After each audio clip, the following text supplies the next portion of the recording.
और ब्रेक के बाद खबरों के सिलसिले को आगे बढ़ाते हैं। शुक्रवार को सीएम सुखविंदर सिंह सुक्खू की अगुवाई में चौथी बार कैबिनेट की बैठक हुई। इस बैठक में तीसरी बैठक के बचे एजेंडों पर चर्चा हुई। साथ ही बजट और ओपीएस की मानक संचालन प्रक्रिया पर भी चर्चा की गई। बैठक में अब ओपीएस को लेकर वित्त विभाग का नियम बनाएगा और 1,36,000 कर्मचारियों को जीपीएफ के तहत लगाया जाएगा। साथ ही एनपीएस में कर्मचारियों के वेतन से पैसा जमा होना भी 1 अप्रैल से बंद हो जाएगा। साथ ही सुक्खू कैबिनेट में केंद्र के पास एनपीएस जमा 8,000 करोड़ रुपए लौटाने की मांग का प्रस्ताव भी कैबिनेट में पारित हुआ। सबसे बड़ी बात यह है कि सुक्खू कैबिनेट ने पूर्व की सरकार का एक और बड़ा फैसला पलट दिया है, जिसमें लोकतंत्र प्रहरी सम्मान योजना बंद करने का फैसला लिया गया है। साथ ही पूर्व सरकार के समय खोले गए शिक्षण संस्थानों को लेकर भी कैबिनेट ने एक फैसला लिया है।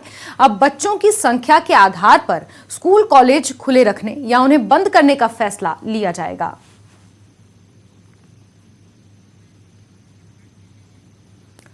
अब आपको सुनाते हैं कि कैबिनेट मंत्री जगत सिंह नेगी ने कैबिनेट की बैठक खत्म होने के बाद क्या कुछ कहा।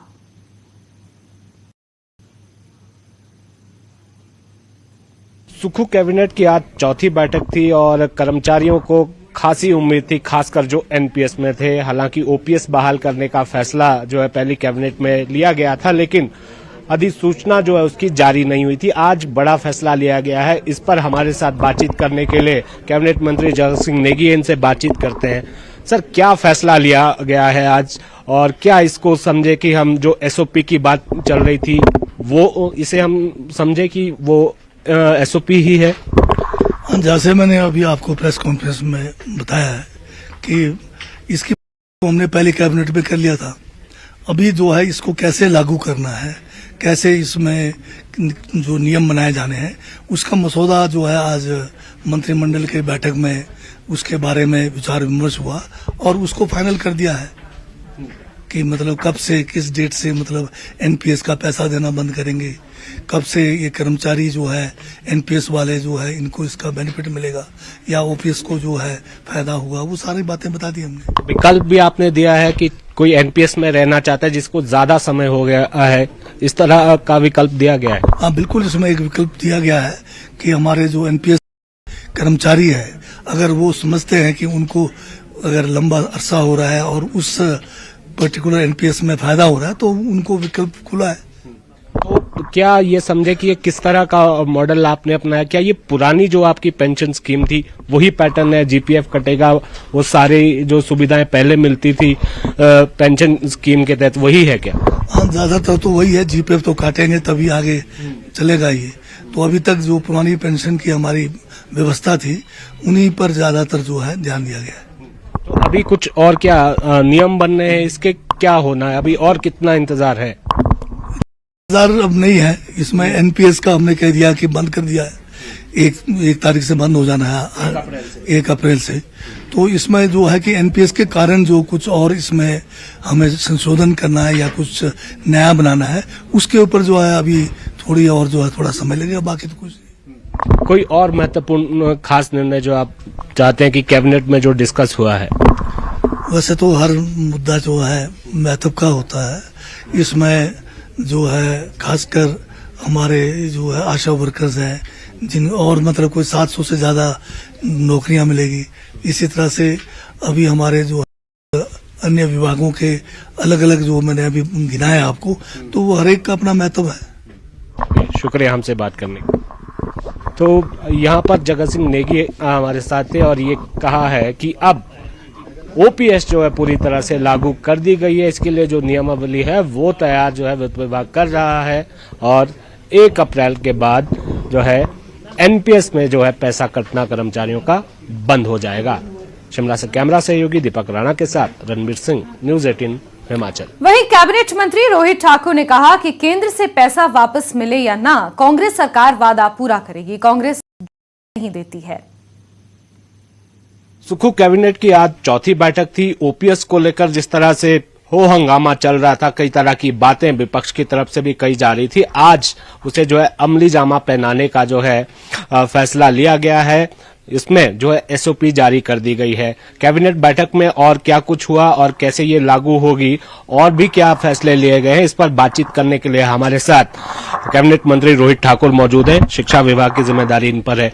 सर, जरा बताएं, ये जो फैसला लिया गया है, आपके एक और सहयोगी से हमने बात की थी, कितना जो है आपको लग रहा है कि अब ये जो है आपका वो सुलझ जाएगा, जो इंतजार लंबे समय से किया जा रहा था? आप जानते हैं कि सत्ता परिवर्तन के बाद जैसे कांग्रेस पार्टी की सरकार बनी थी और जो हमारी प्रथम बैठक हुई थी जनवरी 2023 को, जो हमने सैद्धांतिक रूप से इन प्रिंसिपल जो ओपीएस के प्रति अपनी वचनबद्धता, अपनी कमिटमेंट दोहराई थी, उसको ही मैं समझता हूं अगला कदम उठाते हुए जो उसकी मोडेलिटी संबंधित है उसके बारे में दिशा निर्देश दिए जा चुके हैं और ये हमारी सारा जो सिस्टम है ओपीएस का, ये आपका मैं समझता हूँ अगले महीने से प्रारंभ हो जाएगा। सर, केंद्र सरकार बार बार ये कह रही है और बहुत सारे एक्सपर्ट ने ये कहा है कि ये संभव नहीं है, और आपकी कैबिनेट ने आज जो एक प्रस्ताव पारित किया है कि एनपीएस के तहत जो 8,000 करोड़ रुपया कर्मचारियों का केंद्र के पास है वो वापस दिया जाए।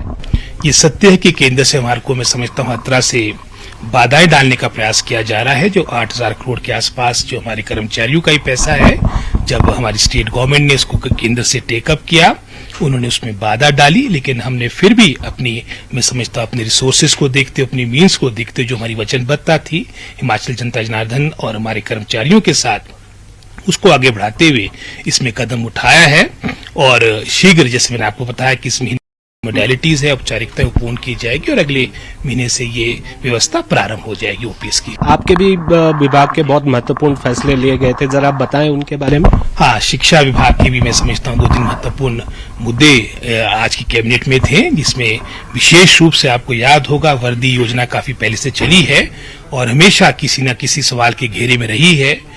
कभी प्रश्न ये उठता था कि आपके 2-2, 3-3 साल के बाद वर्दियां मिला करती थी, मिलने इस सेशन में थी, मिलती 2 सेशन के बाद थी, और ऊपर से आपकी गुणवत्ता, आपकी क्वालिटी पे भी क्वेश्चन मार्क लगता था। तो इन सब बातों को देखते हुए ट्रांसपेरेंसी हमारे सिस्टम में आए, पारदर्शिता पूरी व्यवस्था में आए, उसके लिए डीबीटी स्कीम, इसके माध्यम से मैं डायरेक्ट बेनिफिट ट्रांसफर के माध्यम से जो हमारे स्टूडेंट्स हैं, इसके माध्यम से लगभग 3,70,000 के आसपास जो हमारे विद्यार्थी है, स्टूडेंट्स है, उनका इसका लाभ मिलेगा।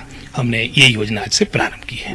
एक आखिरी सवाल लेना चाहेंगे, एक फैसला भी आपने पूर्व सरकार का और पलटा है, लोकतंत्र प्रहरी सम्मान योजना। जी, जहां तक इस तरह की योजना की बात है, आप जानते ये एक राजनीति से जुड़ा हुआ ये सारी योजना थी और सही मायने में तो अभी सही तरीके से जो हमारे फ्रीडम फाइटर्स रहे हैं पहले, उनको भी सही मायने से अभी तक पेंशन नहीं मिली है।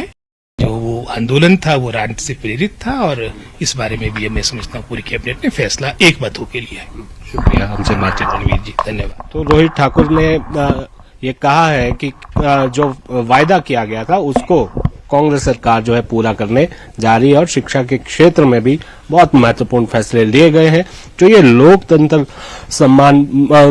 प्रहरी सम्मान योजना थी, ये राजनीतिक आधार पर शुरू की गई थी पूर्व सरकार के जरिए, ये ऐसा जो है कैबिनेट मंत्री ने कहा है। शिमला से कैमरा सहयोगी दीपक राणा के साथ रणबीर सिंह, न्यूज़ 18 हिमाचल। चलिए आगे बढ़ते हैं। घरेलू गैस के दामों में हुई वृद्धि को लेकर हिमाचल प्रदेश महिला कांग्रेस ने केंद्र सरकार के खिलाफ मोर्चा खोला और शिमला में भाजपा मुख्यालय के बाहर विरोध प्रदर्शन किया। महिला कांग्रेस की प्रदेश अध्यक्ष जैनब चंदेल ने कहा कि 2014 में 400 रुपए का सिलेंडर आता था, तब भाजपा इसको महंगा कहती थी और आज सिलेंडर के दाम 1200 पहुंचने पर भी भाजपा की महिला नेता चुप है, जबकि इस महंगाई में घर चलाना तक मुश्किल हो रहा है।